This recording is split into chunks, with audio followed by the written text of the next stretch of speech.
If you can read, you can cook, you can do anything. If you can read, you can cook, you can do anything. If you can read, you can cook. Hello everyone, welcome back to another episode of If You Can Read, You Can Cook. My name is Lewis Morgan, and on today's episode we will be highlighting a book entitled Blood, Sweat, and Grass by M. Stephen Bromell. So I met this brother at the podcast summit in Atlanta. I was with my wife. She was doing some book signing things in Atlanta, and she was setting up her podcast. Met this brother, really genuine brother, really down to earth, and didn't quite know his story. So you don't know, sometimes you meet people and you don't know what their story is, and so he was selling his book, and as I go over, I talk to him. He seemed pretty humble, a whole lot of humility actually. And I said, man, let me buy your book. He let me buy it. He said, go ahead and get one. You buy one, get one free. And I said, okay. So I grabbed two of them after I purchased the one. And then I told him what I did for my YouTube channel. And I told him that I was going to review his book after I purchased it. And when I purchased the book, then I would know what I would cook, because he asked me, he said, well, what are you going to cook? So I decided, he's from Georgia, so I am going to make a peach cobbler. So that'll take him right back home, or make him feel good at the fact that I kind of associated the two. So let's just jump right in. Blood, Sweat, and Grass by M. Stephen Bromell. So I had a few takeaways from the book. First is you have to be willing to do whatever it takes. And Stephen was exactly the epitome of do whatever it takes. No wasn't no, and it wasn't a forceful way of going in and getting his yes, but he got his yes. And I'll say the book was very intriguing. I am really finding out a lot of things about when you read people's books that you have read, because things start to resonate with you, because you can associate who you were talking to versus what was actually written in the book. So his book was indeed powerful, and it resonated with me as it relates to the conversation I had with him. And as I'm reading his book, it felt like I was, or seemed like I was reading the book of Job, the trials and tribulations that he experienced in building his grass cutting business, or his lawnscape business, if you will. It was madness, So again, he is the epitome of do whatever it is that you need to do to get what success that you want. So very powerful point. Second takeaway was Stephen was a huge giver. I mean, he was giving in situations where he did not have to give. It was just, and he understands the law of reciprocity. When you give it, you get it back. When God says he'll give it to you tenfold. So he definitely is. His relationship with God within the pages of this book was extraordinary. His faith, it was just unwavering. And again, I thought that I was reading the book of Job with everything that he dealt with, but he was steadfast in his faith. And again, in meeting him, it just really made me say, hey, man, in another world, in another lifetime, I would love to be this guy's friend, because he just, he exuded all of this strong faith in God, and understanding that, okay, God, wherever you're leading me, wherever you're taking me, I'm willing to go. And there were times where he felt like, am I doing this on my own? Am I listening to God? But understanding that everything that he gave, it was going to come back to him. This is what God says. It is going to come back. So he went through these things not to really test his faith, and to see if he was going to stay faithful to God, and that God had something bigger for him. So his giving and all of that was what God was really testing him with, and he stuck in there, man. I really enjoyed this book immensely, and that leads to my last point is always remain in God's will. It is just, it'll always cover you. It won't be perfect. It won't be perfect. It's not meant to be perfect. But if you stay in his will, you will at least feel like you are going to go in the direction in which he wants you to go, not in choosing your own direction. So you have to stay in the will of God. And when you stay in the will of God, God has something so much greater for us, so much greater for us. So again, Blood, Sweat, and Grass by M. Stephen Bromell. Fantastic book if you are looking to build a business or anything, relationship, work, any of that. Read this book and it will definitely have you on track for success, because again, what he dealt with in the book was just unparalleled to anything I've ever witnessed anybody having to go through, and staying within the faith of God and it allowing him to, just, okay, God, use me, whatever your will is for my life, whatever your purpose is for my life, I am willing to do it. I'm right here despite everything that I'm going through. So M. Stephen Bromell, wonderful, wonderful book, Blood, Sweat, and Grass. So, all right, well, we're gonna jump right into the dessert. I'm gonna go ahead and make the peach cobbler. So I think Stephen will appreciate that. So I'll be back shortly, guys. All right, welcome back, guys. So here are all of the ingredients. It is a simple but really, really good peach cobbler. So I put in five peaches here, and these are pretty large peaches. So I did 5 of these. You can do as many. Some people like more peaches, some people like a little less, not sure. But this is the size that I use. So I use 5 of these.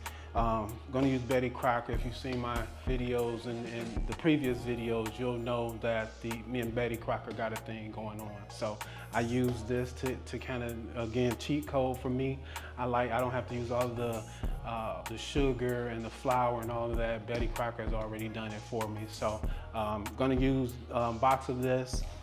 Brown sugar, we're gonna use the brown sugar, and that is for the peaches, because they're gonna be kind of a syrup, if you will. So and then as they cook, they'll water down even more. So it's just going to be a really good syrup underneath the topping. I'm going to use vanilla. I'm going to use some allspice, some cinnamon. I'm going to use sugar and cinnamon even for the topping. This is going to thicken my syrup. The cornstarch. Also going to use some ground ginger. So that's everything right there. Again, it's simple. I'm going to put I've already cut the peaches, cut the skins off of them. Some people like to leave them on there. I like to take mine off, so I've done that. I'm going to just throw them in a pan for about 4 or 5 minutes and stir them and let everything come together.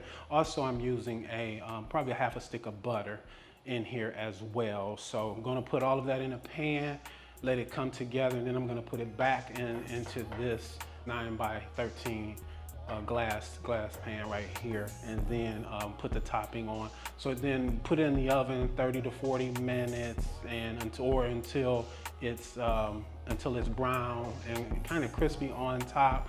And it depends on your oven. I'm going to cook it at 350 for 30 to 40 minutes. So you'll want to check it then. So again, going to put everything together, and we're going to see how good it is or it ain't. Be back, guys. If you can read, you can cook, you can do anything. If you can read, you can cook, you can do anything. If you can read, you can cook, you can do anything. If you can read, you can cook, you can do anything. If you can read, you can cook, you can do anything. If you can read, you can cook, you can do anything. If you can read, you can cook, you can do anything. You can do anything. You can do anything. Always knew I'd see a day like this. Blue skies, vanilla clouds, sun rays that gliss. Had a vision, I just pray he made it clear that is a new look, a good book top with a chef's kiss. Took a while to embrace these gifts. Had to find my niche, had to take that risk. Had to work that whisk, had to use my wits to know that this ain't that, and that ain't this. Come on, you can read, you can cook, you can do anything. If you can read, you can cook, you can do anything. If you can read, you can cook, you can do anything. If you can read, you can cook, you can do anything. If you can read, you can cook, you can do anything. If you can read, you can cook, you can do anything. If you can read, you can cook, you can do anything. You can do anything. You can do anything.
Okay, welcome back everyone.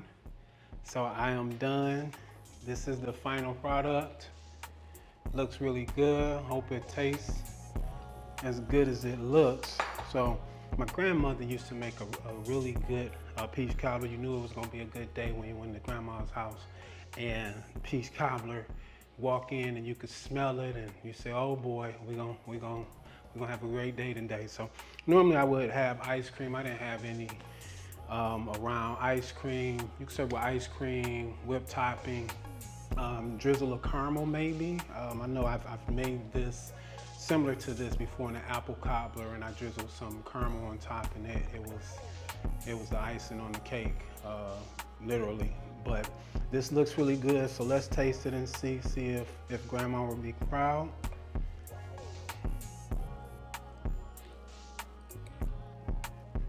Really good.